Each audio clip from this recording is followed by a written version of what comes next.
Peace. This is Wise for Wise Words Media. And yes, I'm reporting this a little late.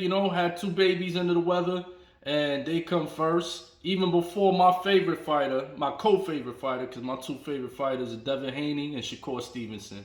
Those are my guys right now. But salute, congratulations to the man himself, Devin the Dream Haney, the man who I affectionately call Future Floyd, because him and Shakur Stevenson displayed Floyd Mayweather-like abilities in the ring, and we saw it. We saw it against a very game George Kambosos, who always comes to fight. He always comes to swing, and the main problem with George is he lacks certain boxing fundamentals. He doesn't keep his hands up, and if you go back and check my pre-fight video, that's exactly what I said would happen. George Kambosos likes to use this type of stance right here, where he flails his arms and keeps them low and tries to distract you that way, and keeps his hands below the eye level, so this way he can pop up with a jab and catch you with a counter overhand right. So he likes to do that. That's how he caught Teofimo Lopez, because Teofimo's another one that likes to keep his hands down and flail. But when you go in the ring, and this is what I was saying in the pre-fight video, when you fight a guy as technically sound as Devin Haney, George Kambosos was going to have a nightmare, and he was going to eat a lot of jabs. And that's exactly what happened. That's what took place. Devin Haney from the gate with the jab in his face, jabbing. And like I was saying in the pre-fight video, if your hands are down like this, your reaction time to the jab is minimized. What's the fastest what's the fastest way between 2 points? Is a straight line, right? So the straight line is the jab. That's the fastest way between 2 points, from point A to point B.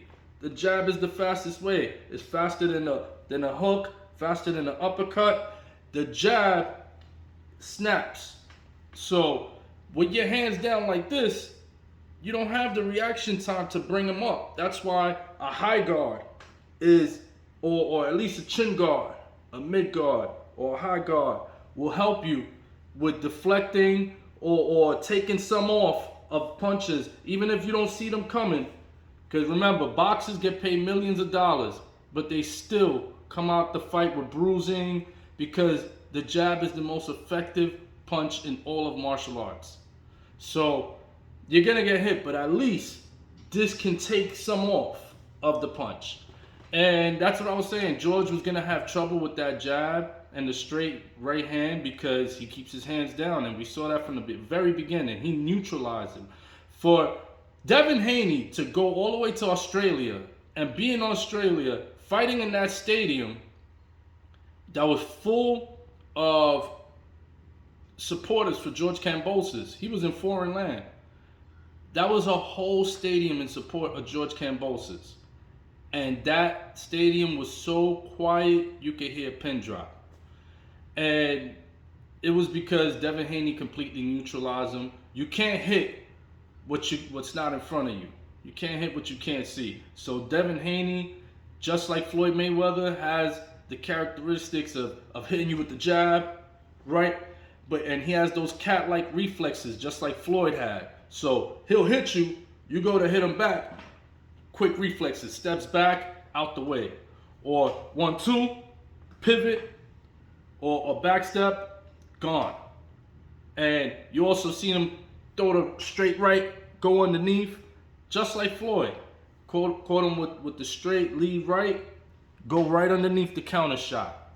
And something that was amazing that only guys like Floyd and Lomachenko you see do, like he would hit him and then circle off to the weak side, which was neutralizing George Kambosos' right hand.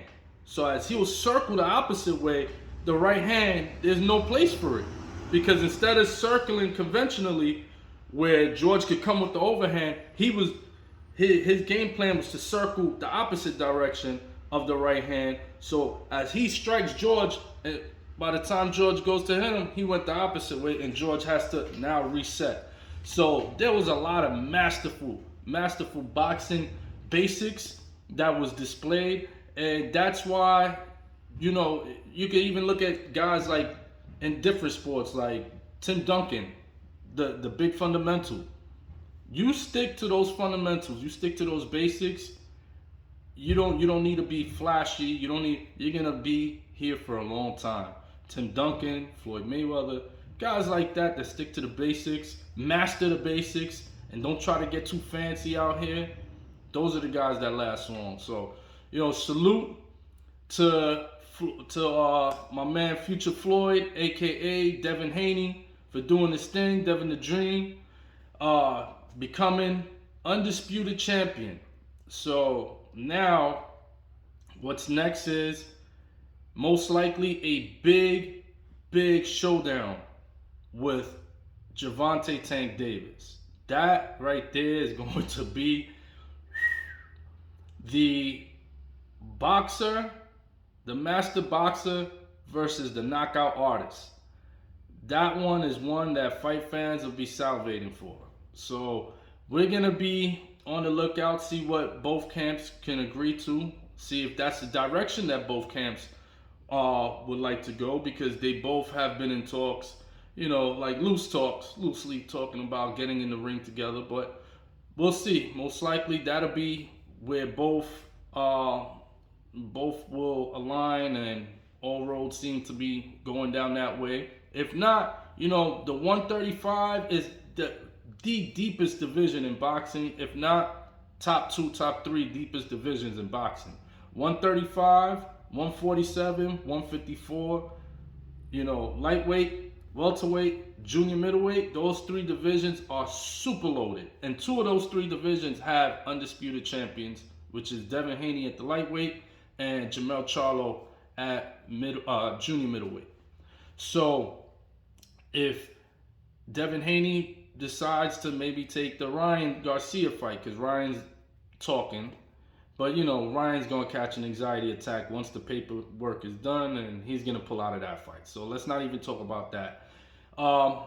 If it's not Tank, we may see a clash with Lomachenko, who Lomachenko just won his last outing against Richard Comey before leaving to defend home base at the Ukraine.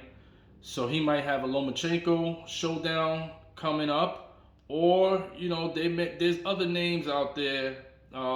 It's a loaded division. So most likely it's Tank, but if not, we may get a Lomachenko showdown, because the immediate match is supposed to be with George Kambosos, because there's a rematch clause. But honestly, I don't see George Kambosos taking this fight, because it's going to be similar to like when Juan Manuel Marquez fought Floyd Mayweather. It was such a one-sided fight that even Marquez himself, when asked, do you want a rematch, Marquez said, for what? You know, I don't. You saw what happened the first fight. Nothing's going to change. It's going to be the same exact thing. So we'll see. We'll see where we go. Hit the like button, subscribe, and drop a note or two. Let me know what y'all thought about the fight and what you think about the next move should be for Devin the Dream Haney. On that note, let's wrap it up. Peace.